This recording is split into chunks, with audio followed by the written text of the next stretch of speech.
Then Sugriv heard the story of the calamity that had befallen the Raghu princes at Panchavati, and how Ram's heart was breaking with the ache of separation from Sita. Deeply touched, Sugriv tried to console Ram.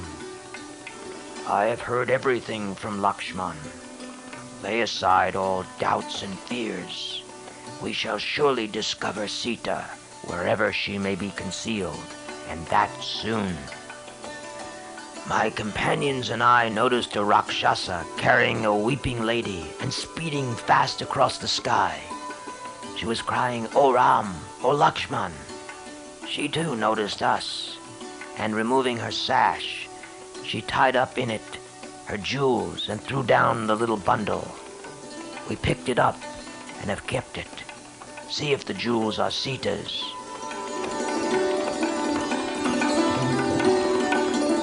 On hearing this, Ram excitedly shouted, "Fetch the bundle! Please fetch it fast!"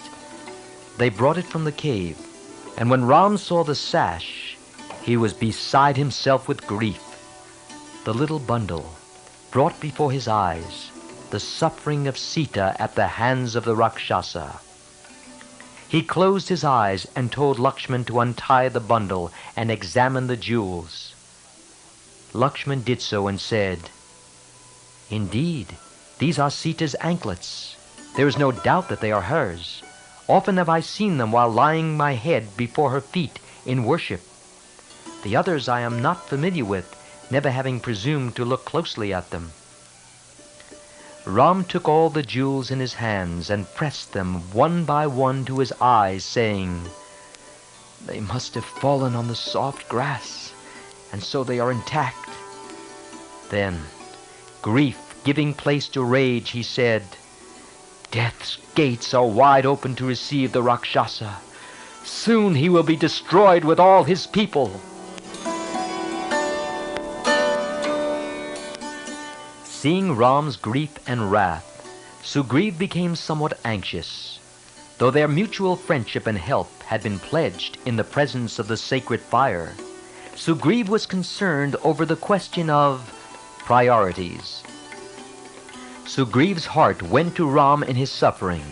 Indeed, he himself knew what it was to lose a kingdom and a wife. But then, first things must come first. He must first approach the subject guardedly, and not seem to place his own affairs before Ram's. That might jeopardize their newborn friendship. But it was not purely selfish to say that he, as king of Kishkinda and lord of his tribe, would be a far more serviceable ally than he could be as a fugitive. Besides, if he launched on the enterprise of finding Sita when Bali was still king of the Vanaras, one could not guess what Bali's course may be. So there could be no doubt that the first move in the enterprise must be to secure the resources of the Vanara kingdom by killing Bali and placing himself on the throne.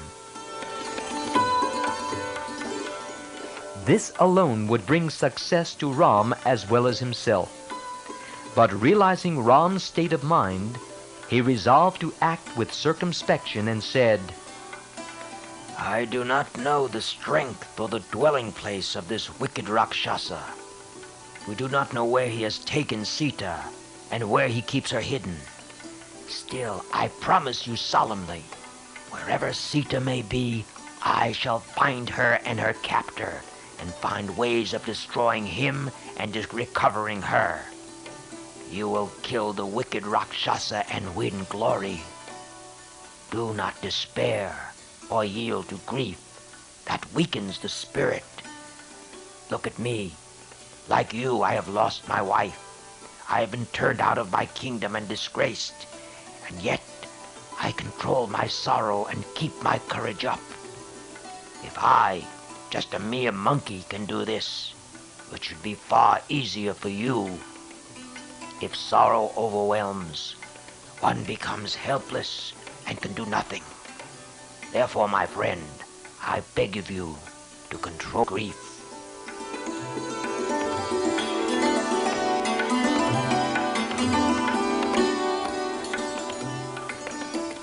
These words of Sugriv made an impression on Ram's heart. He wiped the tears off his eyes and embraced Sugriv. He overcame the sadness that possessed him at the sight of Sita's jewels, recovered his fortitude and self-control, and said, "Sugriv, your friendship is dear to me. I shall follow your advice. Think out when and how we should begin the search for Sita. I shall make your cause mine and place you on the throne of Kishkinda. And I who say this have never uttered a vain or false word in my life, and never will. Tell me frankly how I can bring you relief. I shall do it." Sugriv and his ministers were overjoyed to hear Ram's words. They were convinced that soon their troubles would end, and Sugriv would once again become king of the Vanaras.